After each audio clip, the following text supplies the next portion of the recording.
Hello dear. तो आज का वीडियो बहुत शानदार होने वाला है। जो भी मेरे डियर है वीडियो को पूरा अच्छे से देखिएगा, समझिएगा, क्योंकि अगर बिहेवियर साइंस में अच्छे से वीडियो को आप नहीं देखिएगा, नहीं बातों को सुनिएगा आसान भाषा में, तो फिर समझना लाइन बाय लाइन जो है पढ़ना फिर आपके लिए टफ हो जाएगा। तो बिहेवियर साइंस फर्स्ट ईयर का रिवीजन का यह जो है आपका फर्स्ट वीडियो है, जिसमें आज की इस वीडियो में लर्निंग टॉपिक को हम लोग कंप्लीट कर लेंगे। ठीक है, लर्निंग से संबंधित 4 क्वेश्चन बनते हैं। चारों क्वेश्चन लॉन्ग में आपको इधर उधर उठा पटक करके जो है इधर से उधर करके पूछते रहता है, तो आपको चारों टॉपिक अच्छे से क्लियर होना चाहिए। तो चलिए हम लोग शुरू करते हैं। सबसे पहले तो आपको ये जानना है कि लर्निंग टॉपिक आपका बिहेवियर साइंस में पता है आपको कि एक है साइकोलॉजी और एक है आपका सोशियोलॉजी। ठीक है, तो यह साइकोलॉजी का पार्ट है, अधिगम या जिसी को सीखना कहते हैं, लर्निंग कहते हैं। ठीक है, चलिए हम लोग शुरू करते हैं। सबसे पहले समझिए, अगर आपके सामने हिंदी में सीखना ना दे अधिगम दे तो घबराना नहीं है। लर्निंग को ही अधिगम भी कहते हैं, सीखना भी कहते हैं। ओके, चलिए अधिगम क्या होता है, लर्निंग क्या है। तो अधिगम एक मनोवैज्ञानिक प्रक्रिया है, प्रोसेस है। अधिगम क्या है? अधिगम एक मनोवैज्ञानिक प्रक्रिया है, प्रोसेस है। ओके, मतलब क्या समझे कि यह मन में चलने वाला एक प्रक्रिया है, इसीलिए इसे मनोवैज्ञानिक प्रक्रिया कहा गया है। इसका अर्थ है कि सीखना यानी व्यवहार परिवर्तन है। सीखना क्या है? व्यवहार परिवर्तन है। आप समझिए, आप कभी भी कोई चीज़ सीखते हैं उसका मतलब क्या होता है कि कोई चीज़ का परिवर्तन करना, अनुभव के जरिए, एक्सपेरिमेंट के जरिए या लिख कर कुछ भी करके अगर आप अपने अंदर कुछ नए चीज़ों को ऐड करते हैं, अपने अंदर परिवर्तन लाते हैं, तो कहीं ना कहीं वह एक सीखना ही होता है। समझ गए? वही चीज़ें कहता है कि सीखना एक मनोवैज्ञानिक प्रक्रिया है जिसका अर्थ है व्यवहार में परिवर्तन करना। सीखना एक व्यापक शब्द है। अब सीखना जो है आपका कहीं एक जो है एक जगह पर या किसी एक क्षेत्र में या किसी एक देश की बात नहीं है। सीखना एक व्यापक शब्द है, मतलब यह पूरे विश्व में ये चीज़ें जो है चलता है। कहीं ऐसा आप देखे हैं कि कहीं एक ही जगह पर व्यक्ति जो है कोई चीज़ सीखता हो? ये तो सीखना तो यह जो है हमारा नियम है, जीवन का नियम है, जो हमेशा नए नए चीज़ों को अपने अनुभव के, अपने पढ़ाई लिखाई के जरिए या अपने एक्सपेरिमेंट के जरिए नए नए चीज़ों को हम अपने व्यवहार में शामिल करते रहते हैं, वही सीखना होता है। यह एक ऐसी स्थिति के प्रति सक्रिय सार्वभौमिक यूनिवर्सल प्रक्रिया है। यह किसी स्थिति के प्रति यह एक यूनिवर्सल प्रोसेस है, मतलब यह पूरे विश्व में यह सही बात है कि यह लर्निंग जो है आपका सभी जगह होता है।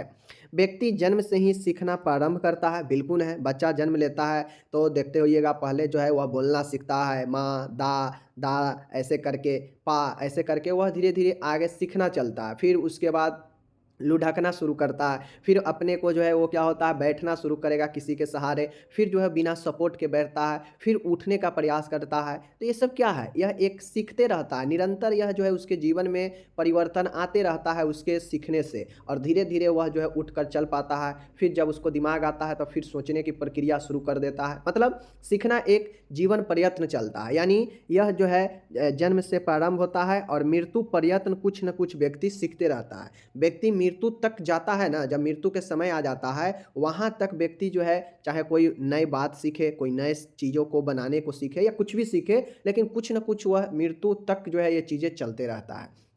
तो यही लर्निंग है। लर्निंग को समझ गए? लर्निंग एक मेंटल प्रोसेस है जो जिसका अर्थ है व्यवहार में परिवर्तन करना। अब ये व्यवहार में परिवर्तन आप किसी भी तरीके से कर सकते हैं, चाहे आप कोई चीज़ अपने अंदर सीख कर अर्जित करें या कुछ अनुभव के जरिए जो है, जैसे मान गए अभी आप नर्सिंग कर रहे हैं, जीएनएम कर रहे हैं, ठीक है, जीएनएम कर लीजिएगा तो क्या होगा, आप जाइएगा प्रैक्टिकल कीजिएगा, किसी हॉस्पिटल ज्वाइन कीजिएगा तो इंजेक्शन देना सीखिएगा, कैनुला लगाना सीखिएगा, बीपी लेना सीखिएगा। इस तरह से जो है क्या होगा, धीरे धीरे आप एक्सपीरियंस लेते लेते मास्टर हो जाइएगा, सीख लीजिएगा।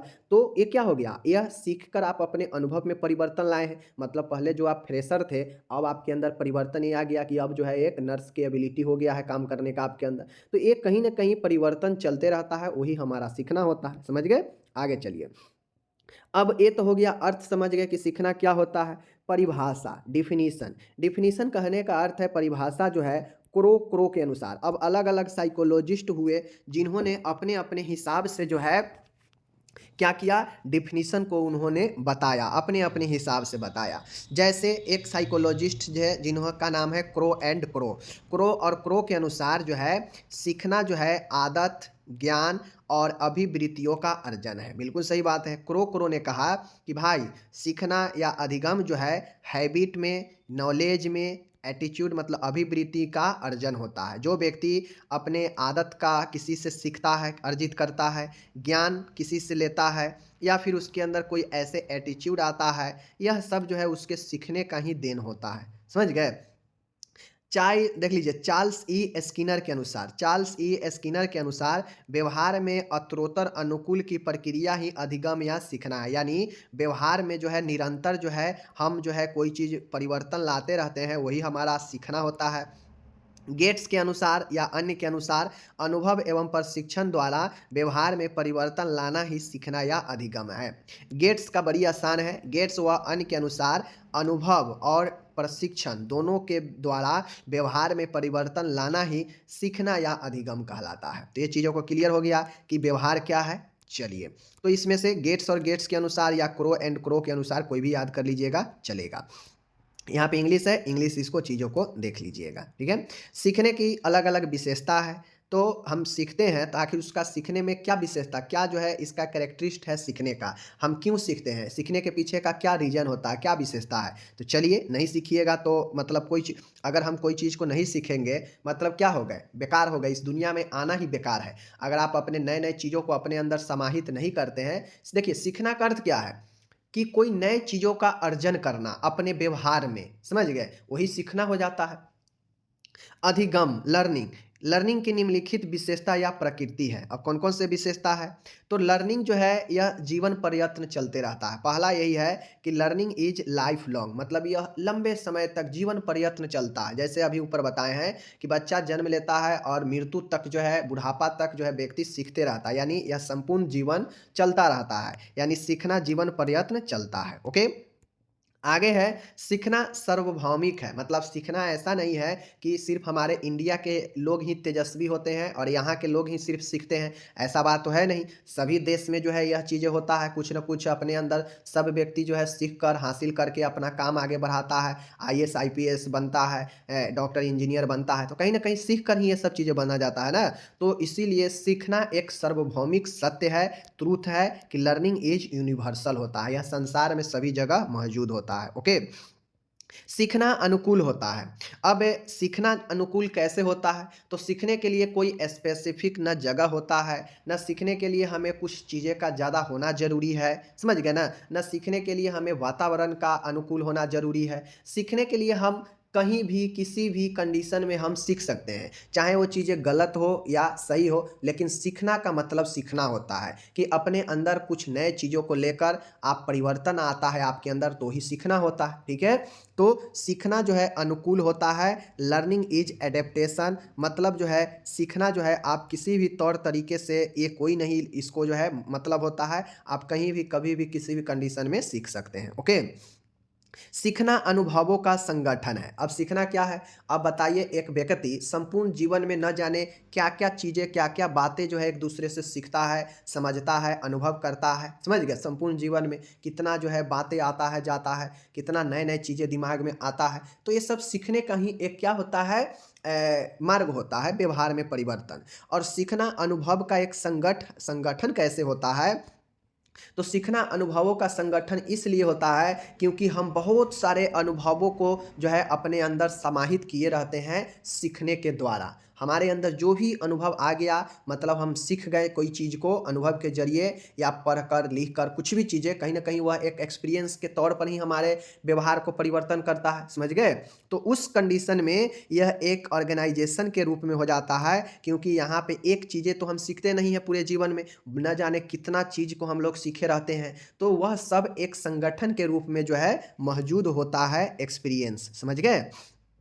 सीखना परिवर्तन है। सीखना परिवर्तन कैसे है, तो मान गए आज हम अगर नर्स के ट्रेनिंग कर रहे हैं, आज हमें जो है अगर इंजेक्शन लगाना आ गया, तो कल हम लोग क्या करेंगे, अगर हमें आज इंजेक्शन लगाना आ गया तो कल हम लोग क्या करते हैं, बैंडेज करना भी सीखते हैं, परसों कैनूना लगाना भी सीखते हैं, समझ गए, कैथेटर लगाना भी सीखते हैं।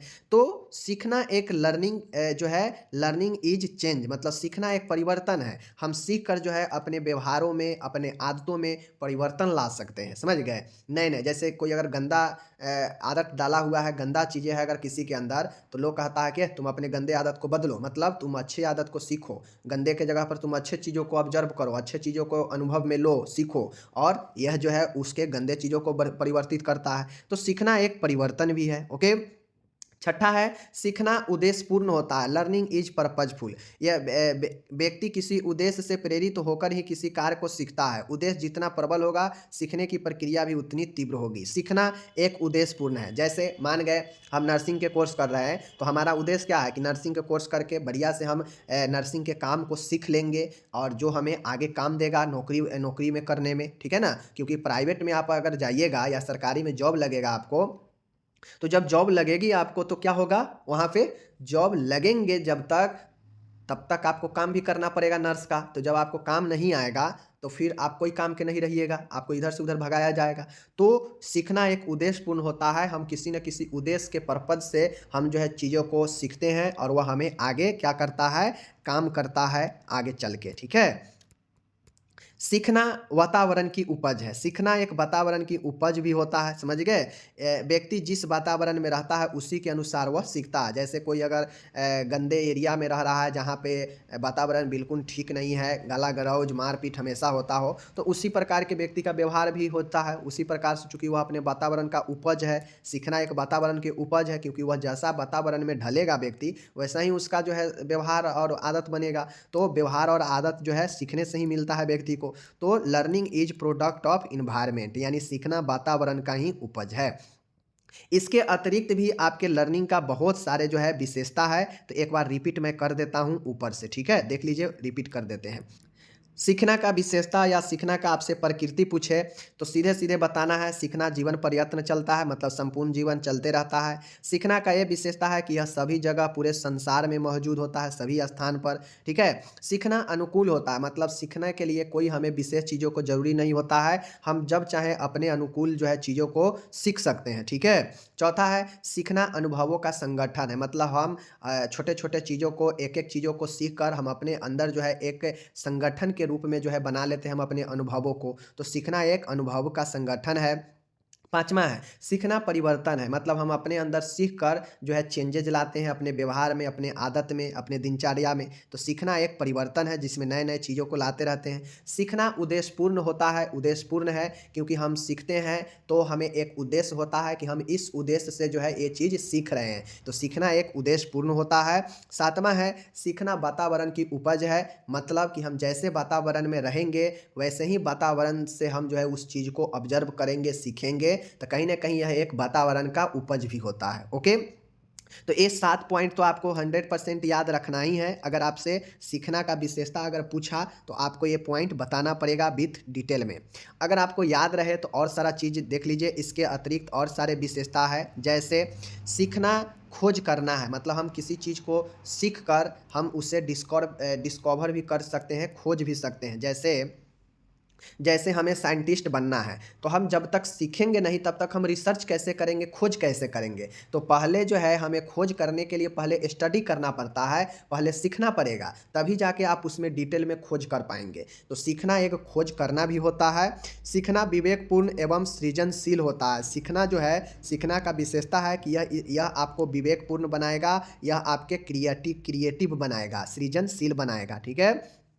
सीखना क्रियाशील है, सीखना जो है हमेशा चलते रहता है, यह कभी भी रुकता नहीं है, तो इसका ये भी विशेषता है। सीखना एक समस्या समन्वय की प्रक्रिया है, यानी हम सीख कर जो है क्या करते हैं, अपने समस्या से समन्वय बनाते हैं जीवन में, ठीक है। सीखना व्यक्ति के आचरण को प्रभावित करता है। अगर कोई व्यक्ति का आचरण ठीक नहीं है तो वह सही चीज़ों को सीख कर अपने जीवन में लाकर वह जो है गलत चीज़ों से दूर जा सकता है, अपने आचरण को ठीक कर सकता है। और अगर किसी को सही आचरण है तो गड़बड़ भी हो जाता है, गड़बड़ माहौल में रहकर गड़बड़ चीज़ें सीखकर। तो सीखना व्यक्ति के आचरण को भी प्रभावित करता है। तो आप लोग समझ गए कि सीखना आचरण को भी प्रभावित करता है, सीखना एक समस्या समन्वय का भी काम करता है, सीखना क्रियाशील रहता है, सीखने से हम विवेकपूर्ण और सृजनशील होते हैं, सीखना एक खोज करना भी होता है। तो यह अतिरिक्त जो है विशेषता प्रकृति मैंने आपको बता दिया। अब इसको जो है आपको मैंने यहाँ पे हिंदी इंग्लिश दोनों में दे रखा है, समझा दिया। अब इसको जब तक आप एक बार खुद से नहीं दिमाग चलाइएगा, खुद से दिमाग में जब तक एक बार नहीं सोचिएगा तो कहाँ से याद हो जाएगा। घोर ऐसा तो नहीं है कि हम आपको एक गिलास दूध देंगे, कहेंगे उसमें पूरा लर्निंग टॉपिक को घोर लीजिए और पी जाइए, दिमाग में आ जाएगा। अगर ऐसा होता तो सब ऐसे ही करता, फिर टीचर का कोई महत्व नहीं रहता। समझ गए ना? तो ये सारा चीज़ आपको समझना पड़ेगा कि आपको भी मेहनत करने पड़ेंगे, तभी जाके आप कुछ चीज़ें सीख पाइएगा। तो अब यहाँ पे हम लोग देखने वाले हैं सीखने के प्रकार, यानी टाइप्स ऑफ लर्निंग, कि लर्निंग्स के कौन कौन से प्रकार होते हैं। ओके, तो सीखने के जो अधिगम है उसके निम्नलिखित प्रकार होते हैं, अलग अलग आपको प्रकार देखने को मिलेंगे। अब देखिए, जैसे कि मैंने आपको पढ़ा दिया, हो सकता है एग्जाम में आपको पूछ दे कि लर्निंग क्या है, लर्निंग के क्या विशेषता है, लर्निंग के जो है आप प्रकार बताइए। एक कुछ 10 नंबर में पूछा जा सकता है लॉन्ग में। आगे पूछेगा, कहेगा लर्निंग क्या है, लर्निंग के प्रकार क्या है, लर्निंग के नियम बताए, एक तो एक हो जाएगा। ठीक है, इसमें नया क्वेश्चन क्या आ गया, लर्निंग का नियम। आगे पूछेगा लर्निंग क्या है, ठीक है, लर्निंग के जो है नियम बताए, और लर्निंग को प्रभावित करने वाले या लर्निंग को बेहतर बनाने वाले कौन कौन से कारक है बताएं। तो एक क्वेश्चन ये हो गया। अब देखिए, जितना क्वेश्चन मैंने बताया उसमें आपको एक एक जो है अंतर देखने को मिला। इस टाइप से लॉन्ग क्वेश्चन पूछते हैं, या फिर शॉर्ट क्वेश्चन पूछेगा तो डायरेक्टली प्रकार पूछ देगा, कभी नियम पूछ देगा, कभी प्रभावित करने वाला कारक पूछ देगा। तो इन 3 क्वेश्चन, प्रकार, नियम और प्रभावित करने वाले कारक, ये 3 चीज़ें आपको इंपॉर्टेंट ध्यान में रखना है। ठीक है, चलिए आगे देखते हैं। सीखने या अधिगम के नियम जो है प्रमुख है, कौन कौन से है। पहला है यह मोटर लर्निंग, पहला है प्रकार में मोटर लर्निंग, जिसे गत्यात्मक अधिगम कहते हैं। यह अधिगम छोटे शिशुओं में होता है। इसमें बालक शरीर के संचालन और गति पर नियंत्रण करना सीखता है। जैसे बच्चा जन्म लेता है तो धीरे धीरे इधर उधर आँख फैलाना शुरू करता है, फिर उसके बाद जो है हाथ पैर मारना प्रयास करता है, फिर वह इधर से उधर करवट करना प्रयास करता है, फिर उठना, फिर बैठना, फिर चलना। इस टाइप से यह बच्चा में पाया जाता है मोटर लर्निंग, जो कहीं ना कहीं एक सीखने के प्रकार है। तो पहला क्या है, मोटर लर्निंग, गत्यात्मक अधिगम। दूसरा है इंटेलेक्चुअल लर्निंग, मतलब बौद्धिक अधिगम। देखते होइएगा कि कोई कोई ऐसे व्यक्ति होते हैं जिसके अंदर इंटेलेक्चुअल बहुत ज़्यादा होता है, मतलब उसके अंदर बौद्धिक क्षमता बहुत होता है, बहुत वो अच्छे अच्छे लॉजिकल बातें करेगा। लॉजिकल बातें वही कर सकता है जिसका इंटेलेक्चुअल बौद्धिक क्षमता बढ़िया होगा। समझ गए? तो जब बालक का मानसिक विकास होता है ना, तो उसी के समय तर्क शक्ति भी बढ़ने लगता है। वही चीज़ें मैंने बताया, लॉजिकल, और वही लॉजिकल जो है उसके इंटेलेक्चुअल को बढ़ाता है। बालक में जिस ज्ञान का विकास तार्किक ढंग से होता है वही बौद्धिक कहलाता है। यानी जिसके अंदर लॉजिकल बातें ज़्यादा होगा, समझिए उसका बौद्धिक क्षमता काफ़ी अच्छा है। तो यह एक इंटेलेक्चुअल लर्निंग का प्रकार भी है, जिसमें बच्चे में मानसिक विकास के समय इंटेलेक्चुअल लर्निंग जो है के जरिए वह उसके अंदर जो है तार्किक शक्ति जो है बढ़ता है, और वह इंटेलेक्चुअल लर्निंग के जरिए बढ़ता है। समझ गए? तीसरा है साहचर्यात्मक अधिगम, एसोसिएटिव लर्निंग। ठीक है, देखिए मैंने आपको यहाँ पे बता दे रहा हूँ, सीधा बता दे रहा हूँ। पहले आपको क्या ध्यान में रखना है, पहले तो ये ध्यान में रखना है कि जैसे सीखना के प्रकार हमसे पूछ दिया, तो मान गए हमसे यह मैटर नहीं याद रहेगा, ये वाला मैटर जो इसके अंदर दिया गया है, यह मैटर नहीं याद रहेगा, इसको हम लोग गोली मारिए। पहले ये कोशिश कीजिए कि इसमें जितना भी 8-9 प्रकार है, पहले उस प्रकार पर फोकस कीजिए, क्योंकि अगर प्रकार लिख दीजिएगा तो आपको, मान गए 5 नंबर के क्वेश्चन है, ठीक है, पूछा कि 5 नंबर में कि लर्निंग के प्रकार बताइए। समझ गए? या फिर लॉन्ग में भी पूछेगा, तो मान गए प्रकार में आपको डिटेल में नहीं पता है कि हाँ गत्यात्मक लर्निंग का क्या मतलब है, बौद्धिक लर्निंग का क्या मतलब है, एसोसिएटिव लर्निंग का क्या मतलब है। अगर मतलब नहीं पता है, सिर्फ आपको ये प्रकार पता है कि हाँ मोटर लर्निंग है, इंटेलेक्चुअल लर्निंग है, एसोसिएटिव लर्निंग है, उसके बाद है कंसेप्चुअल लर्निंग है, ठीक है, अभिवृत्त्यात्मक लर्निंग है, मतलब एटीट्यूडनल जो है लर्निंग है, मूल्यांकन अधिगम है, संवेदन अधिगम है, ठीक है, प्रॉब्लम सोल्विंग अधिगम है, एंड प्रयत्न एवं त्रुटि अधिगम है। तो यह अगर 9 प्रकार अगर आपको याद है, तो कहीं ना कहीं 5 नंबर में आपको 2 नंबर 3 नंबर जरूर दे देगा, आपको सिर्फ प्रकार लिखने से। समझ गए?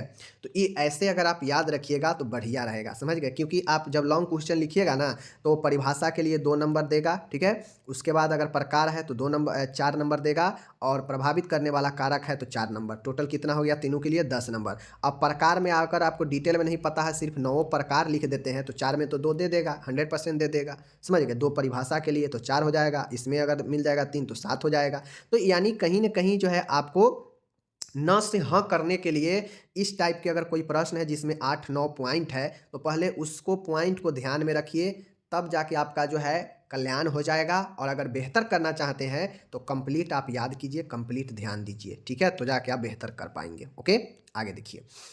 मोटर तो ये चीज़ें मैंने यहाँ पे आपको बता दिया, ठीक है, ध्यान रखिए। मैं आपको जो है डिस्क्रिप्शन में लिंक दे दूंगा पीडीएफ का, जहाँ से आप इसको कंप्लीट जो है पढ़ पाएंगे। बाकी मैं इतना डिटेल से अगर आपको पढ़ना है तो जाइए, वहाँ पे हम बता दिए हैं। पहला है मोटर लर्निंग, लर्निंग के प्रकार में मोटर लर्निंग है। उसके बाद इंटेलेक्चुअल लर्निंग है, बौद्धिक अधिगम है, बौद्धिक सीखना, ठीक है। साहचर्यात्मक अधिगम है, एसोसिएटिव लर्निंग है। उसके बाद है संकल्पनात्मक अधिगम है, जिसमें हम संकल्प वाले चीज़ जैसे तर्क, चिंतन, कल्पना आदि का सीखते हैं, तो वह संकल्प लेकर सीखते हैं, कंसेप्चुअल लर्निंग होता है। एटीट्यूडनल लर्निंग, अभिवृत्त्यात्मक अधिगम, समझ गए। छठा है मूल्यांकन अधिगम, एप्रिसिएशन लर्निंग, समझ गए, मूल्यांकन अधिगम। आगे है सेंसर मोटर लर्निंग, संवेदन गति अधिनियम। और आठवां है समस्या समाधान अधिगम, प्रॉब्लम सोल्विंग लर्निंग, ओके। और नौवां है प्रयत्न एवं त्रुटि अधिगम, मतलब वैसा अधिगम जिसमें हम कोई चीज़ सीखते हैं और उसमें त्रुटि होता है तो बार बार सीखने का प्रयास करते हैं, त्रुटि होता है लेकिन बार बार सीखने का प्रयास करते हैं, तो वह प्रयत्न एवं त्रुटि अधिगम कहलाता है, समझ गए। तो ये 9 प्रकार आपको माइंड में रखना है। मैंने 2 बार रिपीट कर दिया, एक बार और रिपीट कर देते हैं। जो लोग को डिटेल्स में अगर इसको पढ़ना है, डिस्क्रिप्शन में लिंक रहेगा, आप इसको डाउनलोड करके कंप्लीट पढ़िएगा। बाकी मैं न से हाँ के लिए रिवीजन में ही ना होता है कि आप कम से कम ओवरव्यू क्वेश्चंस के बारे में आंसर लिखने लायक हो जाए, न से हाँ हो जाए। रिवीजन में ऐसा तो नहीं है कि हाँ डिटेल में पढ़ाया जाता है, डिटेल में पढ़ना है तो एक एक पर्सनल वीडियो दिए हैं, जाके आप देख सकते हैं, समझ गए। तो सीखने के प्रकार में मोटर लर्निंग है जिसे गत्यात्मक अधिगम कहते हैं, इंटेलेक्चुअल लर्निंग है जिसे बौद्धिक अधिगम कहते हैं, एसोसिएटिव लर्निंग है जिसे साहचर्य अधिगम कहते हैं। चौथा है संकल्पनात्मक अधिगम है जिसे कंसेप्चुअल लर्निंग कहते हैं। पांचवा है एटीट्यूडनल लर्निंग जिसे अभिवृत्त्यात्मक अधिगम कहते हैं। छठा है मूल्यांकन अधिगम जिसे हम लोग एप्रिसिएशन लर्निंग कहते हैं। एंड सातवां है संवेदन गति अधिनियम जिसे सेंसर मोटर लर्निंग कहते हैं। आठवां है प्रॉब्लम सोल्विंग लर्निंग, तो यह समस्या समाधान अधिगम हो गया। और नौवां है प्रयत्न एवं त्रुटि अधिगम जिसे ट्रायल एंड एरर लर्निंग कहते हैं। तो यह 9 प्रकार मैंने आपको बताया। आपको ये लगता हो कि जैसे जैसे लिखा गया है 1 से लेकर 9 तक वैसे ही हमको भी याद करना है, याद रखना है, तो ये गलत तरीका है, समझ गए। प्रकार है तो आप एक मान गए 1 नंबर का है उसको 3 में लिख दीजिएगा तो गलत हो जाएगा, बिल्कुल गलत नहीं होगा। आपको 9 को माइंड में रखना है, जैसे माइंड में रखिए, साहचर्य नियम हो गया, ठीक है, गत्यात्मक हो गया, उसके बाद बौद्धिक अधिगम हो गया, प्रयत्न त्रुटि, समस्या समाधान, समझ गए ना, संवेदन गति अधिगम, तो ये आपको याद रखना है। कोई कहीं लिखिए, कोई दिक्कत नहीं है। अब ऐसा नहीं है कि सीरियल के चक्कर में अपने माइंड में प्रेशर लीजिए कि हमको सीरियल याद रखना है तब तो हो जाएगा, तो आप सभी सब्जेक्ट को बढ़िया से तैयारी कर लीजिएगा, समझ रहे हैं ना। तो ये चीज़ें हैं, ओके। कहीं ना कहीं हम जो नोट्स दे रहे हैं वही में उसमें किसी न किसी को तो सीरियल में लाएंगे ही ना, इसलिए हम सीरियल लिखे हैं। ऐसा नहीं है, आपको जो मन है जहाँ पे लिखिए, लेकिन याद रखिए, ठीक है। अब आता है सीखने के प्रमुख नियम। सीखने के प्रमुख नियम में आपको बताना है विस्तार से कि कौन कौन से जो है लर्निंग के नियम है। तो देखिए लर्निंग के नियम में थर्नडाइक का जो नियम है काफ़ी फेमस है, समझ रहे हैं ना। थर्नडाइक का नियम जो है सीखने के लिए काफ़ी महत्वपूर्ण है, जिन्होंने 1820 में दिया था, जिनको 2 वर्गों में बांटा गया। यानी थर्नडाइक के नियम को 2 वर्गों में बांटा गया है, जिसको एक को हम लोग मेन लॉ कहते हैं, मुख्य नियम कहते हैं, और एक को सबऑर्डिनेट लॉ कहते हैं, यानी सहायक नियम कहते हैं। तो आपको ज़्यादा टेंशन नहीं लेना है, सीधे लिखना है कि थर्नडाइक के नियम जो है 2 भाग में बांटा गया है सीखने के नियम को, एक मुख्य है और एक सहायक है, समझ गए। तो मुख्य नियम कौन सा है देख लीजिए। मुख्य नियम में पहला नियम है तत्परता के नियम, law of readiness. Law of जो रेडीनेस है, तत्परता का नियम, इसमें 3 परिस्थिति होता है। तत्परता के नियम में 3 परिस्थिति है, कौन कौन है। पहला है जब कोई व्यक्ति किसी कार्य को सीखने के लिए तत्पर होता है तो सीखना आनंददायक होता है। तत्परता के नियम में 3 कंडीशन में पहला कंडीशन कि जब कोई व्यक्ति सीखने के लिए जितना ज़्यादा इमीडिएट तत्पर रहता है, कॉन्शियस होता है, सीखना उतना ही आनंददायक होता है। अगर आप सोचिए कि आपके अंदर लेजीपाना हो, आलसपन हो, और आप कहते हैं कि हम किसी चीज़ को सीख लेंगे, तो क्या आपको आनंद आएगा? आप बढ़िया से सीख नहीं पाइएगा, और वह जो है आनंददायक भी नहीं होगा सीखना। तो कहीं ना कहीं सीखने के लिए आपको तत्पर रहना बहुत ज़रूरी है, तभी सीखने को आप आराम से आनंददायक ले सकते हैं। आगे है जब कोई व्यक्ति कार्य सीखने के लिए तैयार न हो किंतु उसे ज़बरदस्ती सिखाया जाए, ऐसी स्थिति में उससे सीखना खीज उत्पन्न करने यानी इरिटेट करने वाला होता है। मान गए हम कोई चीज़ सीखना नहीं चाहते। हम नहीं चाहते हैं कि हम ये काम करें, ये काम सीखें, लेकिन हमको ज़बरदस्ती कोई कहता है कि नहीं तुमको ये करना ही है, तुमको ये सीखना ही है, तो हमको अंदर इरिटेट आएगा कि नहीं आएगा? फिर उसमें मन नहीं लगेगा, उसमें हमको रुचि नहीं आएगा। जब रुचि नहीं आएगा तो हम कहाँ से अच्छे से सीख पाएँगे? तो वही सवाल है कि 3 कंडीशन में दूसरा कंडीशन ये है कि ज़बरदस्ती अगर कोई आपको सिखाना चाहे तो उसमें सफलता नहीं मिलता है। तीसरा कंडीशन है जब कोई व्यक्ति किसी कार्य को सीखने के लिए तैयारी हो किंतु उससे कार्य सीखने न दिया जाए तो इस स्थिति में असंतोष या खीज उत्पन्न होता है। अब एक है जिसमें आप तैयारी नहीं हो रहे हैं कि हमें नहीं सीखना है, ज़बरदस्ती आपको कोई तैयारी करवाएगा सीखने के लिए, तो वहाँ भी समस्या आएगा, सीखना पर जो है दिक्कत आएगा।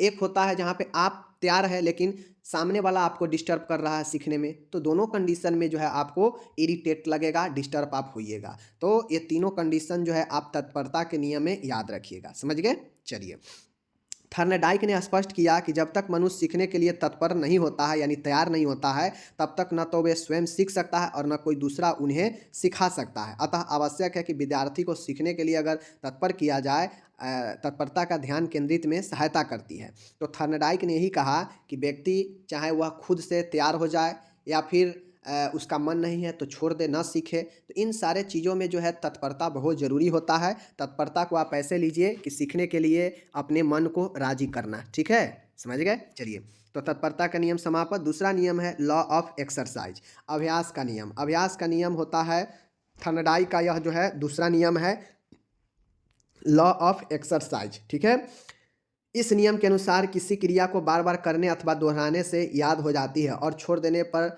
या न दोहराने पर वह भूल जाती है। इस प्रकार यह नियम प्रयोग करने तथा प्रयोग न करने पर आधारित है। समझ गए? तो लॉ ऑफ एक्सरसाइज, एक्सरसाइज का मतलब क्या होता है? अभ्यास करना, यानी बार बार दोहराना, बार बार करना, यही नहीं अभ्यास होता है। जब कोई व्यक्ति है, जब मानिए आप देखिए, अब यहीं पर इंपॉर्टेंट बातें आ गया, आप यहीं पे समझ लीजिए कि थर्नडाइक ने कहा कि जब कोई व्यक्ति बार बार किसी काम को करेगा, बार बार जो है वह याद करेगा, तो उससे चीज़ें आसान हो जाएगा, उसे एक न एक बार ज़रूर माइंड में बैठ जाएगा, याद हो जाएगा। लेकिन अगर वह छोड़ दे, अभ्यास करना छोड़ दे, दोहराए नहीं, तो वह भूल जाती है। तो यही चीज़ें हैं, ये भी आपको ध्यान में रखना है कि बार बार प्रैक्टिस कीजिए, बार बार दोहराइए माइंड में, तो आपको याद हो जाएगा। समझ गए?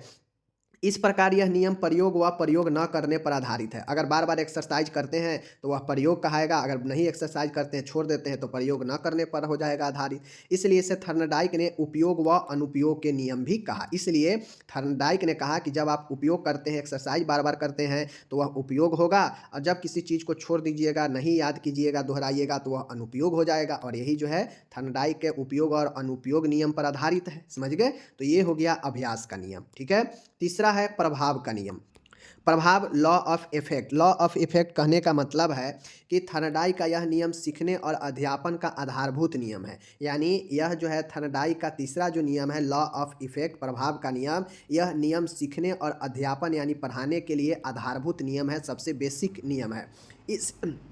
इस नियम को संतोष व असंतोष का भी नियम कहा जाता है। अब से ऑब्जेक्टिव्स में पूछ लेगा कि थर्नडाइक के किस नियम को संतोष व असंतोष का नियम कहते हैं, तो तीसरे लॉ ऑफ इफेक्ट को। ओके, इसके अनुसार जिस कार्य को करने से प्राणी को हितकर परिणाम प्राप्त होते हैं, ठीक है, और जिसमें सुख व संतोष प्राप्त होता है, उसी को व्यक्ति दोहराता है। मान गए हम कोई चीज़ सीखने का प्रयास करते हैं, ठीक है, और उसको हम बड़ी ही आसानी से सीख लेते हैं, तो उस टाइप के वर्क में हमको ज़्यादा रुचि बढ़ेगा, हम जल्दी सीखने का प्रयास करेंगे। लेकिन जो हमें कष्ट पहुंचाएगा, जो हमें दुख फल प्राप्त कराएगा, वैसे चीज़ों को हम याद करना सीखना नहीं चाहते हैं। ठीक है, जो हमें कठिन लगता है उसको हम नहीं सीखना चाहते हैं, उससे व्यक्ति नहीं दोहराता है। हमें जो कठिन लगता है उससे हम भागते हैं, यही कारण है कि हम नहीं सीखते हैं। अगर कठिन वाले चीज़ों को बार बार प्रैक्टिस किया जाए तो आपको जो है वो उतना ही आसान हो जाता है। लेकिन लोग क्या होता है, लोग आसान चीज़ों की तरफ ज़्यादा भागता है, जो जल्दी याद हो जाए उसके तरफ जल्दी भागता है। यही कारण है कि उसे भारी वाला जो चीज़ें हैं कठिन लगने लगता है, जो आसान है वो आसान हो जाता है। तो इफेक्ट का नियम वही कहता है कि मनुष्य को इससे जो है संतोष और असंतोष के नियम इसीलिए कहा जाता है क्योंकि व्यक्ति के लिए जो उसके हित का होता है, जो उसके प्राणी हित के लिए होता है, जिसमें सुख मिलता है, उससे संतोष प्राप्त हो जाता है और उस प्रकार की चीज़ सीखता है, व्यक्ति दोहराता है। लेकिन जिसके दुख और दुख फल प्राप्ति होता है उसे व्यक्ति दोहराना नहीं चाहता है, और इस प्रकार व्यक्ति उस कार्य को सीखता है जिसमें उसे लाभ मिलता है तथा संतोष प्राप्त होता है, और जो चीज़ें में असंतोष मिलता है, दुख मिलता है, उसे छोड़ देता है। तो यही जो है इफेक्ट के नियम होता है। समझ गए? तो ये तीनों नियम थर्नडाइक के तत्परता के नियम, अभ्यास के नियम और प्रभाव के नियम ध्यान में रखिएगा। ठीक है, आगे चलिए। दूसरा है सहायक नियम, सब ऑर्डिनेट लॉ। सब ऑर्डिनेट लॉ में आपको ध्यान में रखना पड़ेगा, इसमें कुछ ज़्यादा नहीं, बस लाइन बाय लाइन आपको लिख देना है। महत्वपूर्ण था आपका मेन मुख्य नियम जो कि बता दिए अच्छे से। सहायक नियम में बस याद ये रखना है कि बहु अनुक्रिया का नियम, लॉ ऑफ मल्टीपल रिस्पॉन्स, मतलब अलग अलग कामों का जो है नियम होता है। बहु अनुक्रिया का नियम, मानसिक तत्परता का नियम, the law of mental set, समानता के अनुसार अनुक्रिया यानी प्रिंसिपल ऑफ एनालॉजी, तत्वों को पूर्ण शक्तिमत्ता, the law of prepotent factor. तो ये जो है आपके 4 फैक्टर है, इसको ध्यान में आपको रखना है। ठीक है, क्या है? बहु अनुक्रिया का नियम, मानसिक तत्परता का नियम, समानता के अनुसार अनुक्रिया, तत्वों को पूर्ण शक्ति मता। ठीक है, तो इसको जो है आपको चारों को ध्यान में रखना है। फिर से देख लीजिए, बहु अनुक्रिया का नियम, मानसिक तत्परता का नियम, समानता के अनुसार अनुक्रिया, तत्वों के पूर्ण शक्ति मता। ओके, तो ये चारों याद रखिएगा। पांचवा है सहचारी स्थान का परिवर्तन। क्या है? सहचारी स्थान का परिवर्तन। ये 5 आपको ध्यान में रखना है। क्या ध्यान में रखना है? पांचों ध्यान में रखना है सहायक नियम में। ठीक है, चलिए देखिए, मैं अभी बता रहा हूँ, जब तक खुद से प्रैक्टिस नहीं कीजिएगा, अभी आप लोग अभ्यास पढ़ रहे हैं और इसी अभ्यास को अगर बार बार नहीं लिखिएगा, नहीं दिमाग में सोचिएगा कि हाँ थर्नडाइक के अभ्यास नियम क्या कहता है, तत्परता के नियम क्या कहता है, जब तक मन में नहीं सोचिएगा कि सीखने के कौन कौन से प्रकार हैं, जब तक माइंड में नहीं खुद से सोचिएगा, तब तक बहुत मुश्किल है कि आप जो है अच्छा कर पाएँ। समझ गए? यहाँ पर मैंने इसको इंग्लिश दे रखा है, आपको इसको अच्छे से क्लियर कर लेना है। ओके, चलिए, तो ये हो गया सारा चीज़ें। अब आता है महत्वपूर्ण पॉइंट है कि सीखना या अधिगम को प्रभावित करने वाले कौन कौन से ऐसे कारक है जो सीखने के जो प्रक्रिया है उसको प्रभावित कर सकता है। या फिर एक तो क्वेश्चन ये बनता है, दूसरा टाइप से इसी को अलग से ऐसे पूछ सकता है कि आप सीखने को जो है कैसे प्रभावी बना सकते हैं। समझ गए? सीखने को कैसे आप प्रभावी बना सकते हैं, इफेक्टिव बना सकते हैं, तो मेथड यही रहेगा।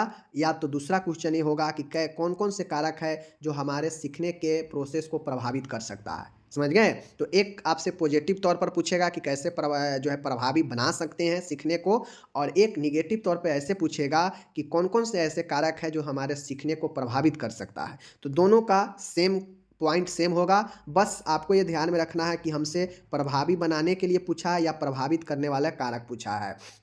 अगर प्रभावित करने वाला कारक के बारे में पूछेगा तो पॉइंट सब यही होगा जो नीचे दिखाने जा रहे हैं, बस आपको इसमें निगेटिव तौर पर चीज़ें को लिखना है। ठीक है, अगर प्रभावी के लिए पूछेगा कि कैसे प्रभावी बनाएंगे सीखने को, तो इसमें हम निगेटिव के चीज़ों को इसमें पॉजिटिव तौर पर दर्शाएंगे उसी पॉइंट को। समझ गए? तो चलिए बताते हैं।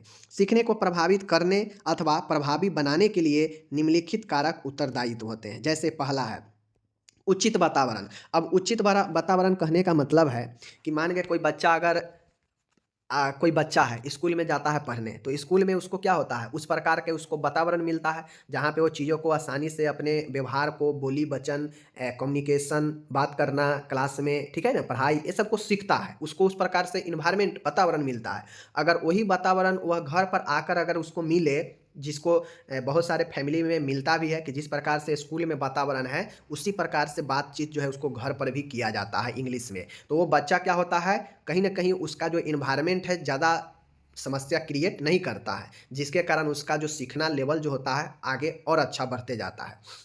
लेकिन अगर मान गए स्कूल में अच्छा से सीख लिया, घर पर आके उसको ऐसा वातावरण मिला ही नहीं, फिर वो अपने आसपास जो है मित्रों के साथ जो है गाला गलौज में घूमने लगा, तो क्या होगा, उसका वहाँ सीखा और यहाँ आकर जो है वह गंदे आचरण को भी सीख रहा है। तो कहीं ना कहीं एक ही चीज़ है, जो वातावरण वहाँ पे स्कूल में उसको सीखने को बढ़ा रहा है, प्रभावी बना रहा है, अच्छा कर रहा है, लेकिन यहाँ पे एक वातावरण है जो गंदे वातावरण है, तो गंदे में आने के बाद वह भी गंदा चीज़ों को भी सीख रहा है। तो कहीं ना कहीं वातावरण दोनों तरह से इफेक्ट करा। समझ गए ना? तो पॉजिटिव चीज़ें बढ़ाएगा, नेगेटिव चीज़ें घटाएगा, तो उसी तौर पर आपको भी लिखना है। ओके, आगे है दूसरा है अधिगमकर्ता यानी सीखने वाला का मानसिक स्वास्थ्य कैसा है। अब कोई एक पागल व्यक्ति है, कोई एक मानसिक रूप से अस्थिर व्यक्ति है, तो क्या वह चीज़ों को सीख सकता है? अच्छे से नहीं सीख सकता है। समझ रहे हैं? वो चीज़ों को अच्छे से नहीं सीख सकता है, वह मेंटल डिस्टर्ब है, तो उसको जो है अच्छे से चीज़ें सीखा हुआ नहीं जा सकता है। तो एक व्यक्ति जो सीखने वाला हो, अधिगम करता हो, उसका मानसिक स्वास्थ्य अच्छा होना बहुत ज़रूरी है, स्वस्थ होना बहुत ज़रूरी है। तभी तो कहा जाता है कि हेल्दी बॉडी हेल्दी माइंड, यानी स्वस्थ शरीर स्वस्थ मन। समझ गए ना? ये चीज़ें को ध्यान में रहना रखना चाहिए। तीसरा है मैच्योरिटी, परिपक्वता भी जो है बच्चे बहुत जल्दी जो है सीखने में मदद करता है। अब मानिए कि आप नए-नए चीज़ों से वाकिफ़ होते हैं तो आप बहुत जल्दी-जल्दी भूल जाते हैं। लेकिन वही चीज़ें जैसे आप फर्स्ट ईयर में हैं, तो फर्स्ट ईयर में ये सब आपको लगता है कि वाह! बड़ी भारी है, नया-नया है, समझ गए? अब यही चीज़ें आप सेकंड में जाइएगा तो आपके लिए यह पुराना हो गया रहेगा, कई बार आपके सामने आ गया रहेगा, तो आप सेकंड ईयर में जाइएगा तो लगेगा फर्स्ट ईयर तो हलवा था, हम यहाँ पे गड़बड़ कर रहे थे फर्स्ट ईयर में। तो ये सब चीज़ें होता है, नए-नए चीज़ें आपके सामने आएगा तो आपका उसमें मैच्योरिटी कम होती है, जिसके वजह से आप जो है थोड़ा-सा कठिनाई में पड़ जाते हैं सीखने में। तो मैच्योरिटी चाहे वो शारीरिक तौर पर या मानसिक तौर पर हो, यह सीखने को काफ़ी ज़्यादा जो है तत्पर करता है, अच्छा करता है। अगर अपरिपक्व हैं आप, आपका मेंटल या शारीरिक दोनों रूप से अगर आप अपरिपक्व हैं, तो वह कठिनाई भी करता है और वो समय को बर्बादी भी करता है, समझ गए? मोटिवेशन, अब किसी को आप अच्छे-अच्छे मोटिवेशन देकर, प्रेरणा देकर आप जो है उसे सिखा भी सकते हैं बढ़िया-बढ़िया चीज़। अगर आप उसे डिमोटिवेट कीजिएगा, मोटिवेट नहीं कीजिएगा, बहुत ज़्यादा उसको जो है अनर्गल बातें बताइएगा, इल्लीगल बातें बताइएगा, डिमोटिवेट होगा, तो उसको सीखने का मन नहीं करेगा, चाहे वो बच्चा हो, चाहे सियाना हो, चाहे कोई भी हो। तो मोटिवेशन सीखने को बहुत ज़्यादा आगे जो है बढ़ाता है, नए-नए चीज़ें सीखने के लिए आदमी प्रेरित होता है मोटिवेशन से। लेकिन अगर डिमोटिवेट करे, कोई डराए, धमकाए तो ये सब चीज़ से मोटिवेशन डिमोटिवेशन से सीखना प्रभावित होता है, ठीक है?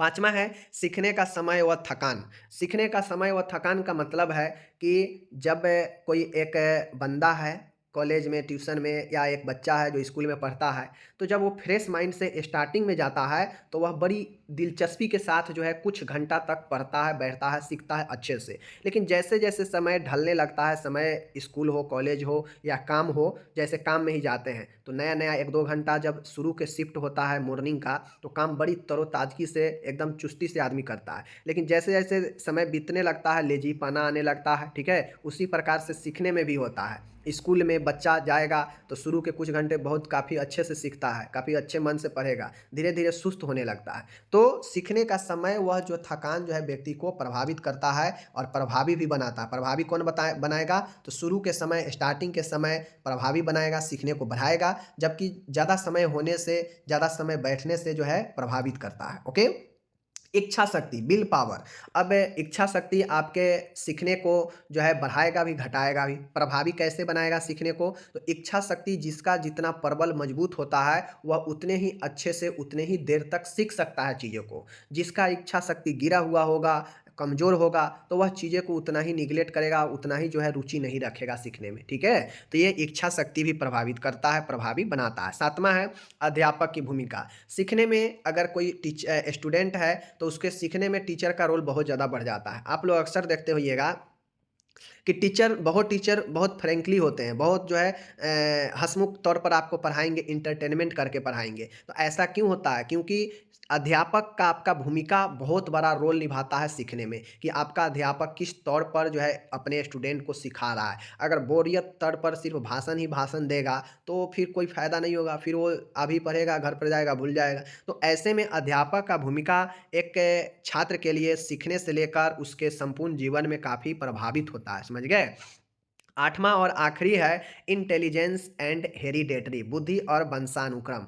और सीखने का जो कहीं न कहीं एक आपका प्रोसेस है, मानसिक प्रोसेस, यह आपके जो है बुद्धि और वंशानुक्रम पर भी प्रभाव पड़ता है, कि वंश में कैसा जो है बुद्धि के लोग हैं, पिछले कैसे थे आपके वंश में, आपका वंश में कैसा जो है इंटेलेक्चुअल, कैसा जो है बौद्धिक क्षमता वाला व्यक्ति सब आ रहा है पहले से, उसी तौर पर जो है आगे बच्चा को भी जो है, या आगे जो है आपके जो भी आएँगे संतान या जो भी, उसका प्रभाव पड़ने वाला है, समझ गए? तो जो तीव्र बुद्धि का होगा वह जल्दी कैच करेगा, जो मंद बुद्धि का होगा वह देरी से कैच करेगा, और यह कहीं न कहीं एक वंशानुक्रम भी चलता है, समझ गए? तो ये 8 प्रकार मैंने 8 टाइप से मैंने आपको बता दिया कि कौन-कौन से जो है बुद्धि को प्रभावित करता है।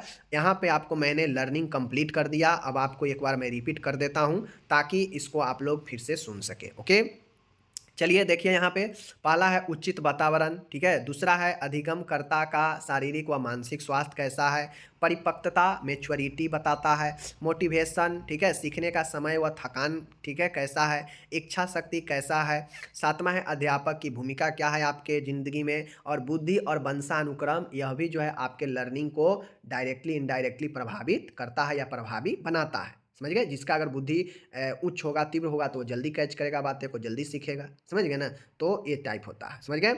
नीचे यहाँ पे टोटल इंग्लिश दिया गया है। लर्निंग मैंने जितना जल्दी हो सके कवर करने का प्रयास किया है। अभी तक जो लोग देख रहे हैं, थैंक यू। और मैं उनसे मैं ये निवेदन भी करता हूँ कि आप लोग डेली ऐसे ही वीडियो देखिए, अंत तक देखिए, तभी जाके कुछ कर पाइएगा, समझ पाइएगा। वरना पढ़ रहे हैं, पढ़िए, कोई दिक्कत नहीं हमें, ठीक है ना।